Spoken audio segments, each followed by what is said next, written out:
enquete de hoje é: o controle do Xbox One pega no Xbox 360? Rodar, sincronizar. Sincronizar você pode fazer o que quiser, galera. Não vai pegar. A resposta é não. Não. Fala, galera. Tudo bem? Galera, no vídeo de hoje eu vim aqui falar hoje pra galera por que o controle do Xbox One não pega no Xbox 360. Claro, são consoles diferentes, um diferente do outro, um da marca diferente do outro. Ui, foi mal, não. A Microsoft errou nisso. Eles tinham que botar para o controle do Xbox One sincronizar no Xbox 360, que é aqui no caso, né?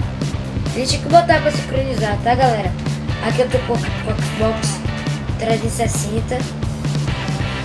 Controle do Xbox 360, deixa eu colocar um controle melhor. Deixa de poeira, deixa eu botar aqui. Eu nunca mais joguei no Xbox. É bem confortável de pegar ele. Controle do Xbox 360. Tem os gatilhos, o RB e o LD, o RB e o OR, o RB e o LB. Mas galera, aqui tem um cachumbozão. Aqui é pra você pode botar o headset. Posso botar esse headset que eu acho. Tem aqui, vou botar. Não, acho que aqui é só pra edição limitada mesmo, tá bom? No Xbox One também vem isso, só que é diferente, é uma plaquinha assim. Você enfia aquele negócio pra... Aqui é pra conectar com o Kinect, eu acho. Deve ser isso, pelo que eu vi no vídeo. E galera, o controle desse bichinho aqui, só que no Xbox One, o controle do Xbox One, que no caso é Xbox 360, vamos sugerir que isso aqui, vamos sugerir que esse é o controle do Xbox One. Tô lá com ele, de boa lá. Aí eu vou... não tem...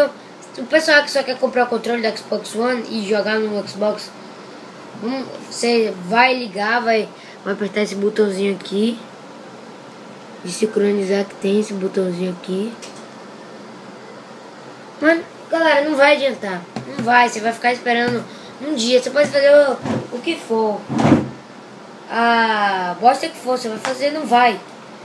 A resposta é não e não e não. Desistam, tá? Eu não tenho aqui no caso pra demonstrar, mas não pega, tá, galera? Eu estou fanático pelo Xbox One. Mas... galera, vou dizer outra coisa aqui.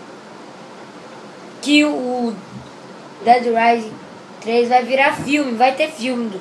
Tomara que seja muito mega hiper blasters. Cara, já imaginou o filme do Dead Rising 3? Vai ter, galera, não tô brincando não, tá? Vi no canal do Gameplay J. Cara, tá... Inspiraram, velho. O filme do Dead Rising 3. Você tá pirado, né, mano? Meu Deus, cara. Galera, obrigado. Até a próxima. Um abraço. Falou.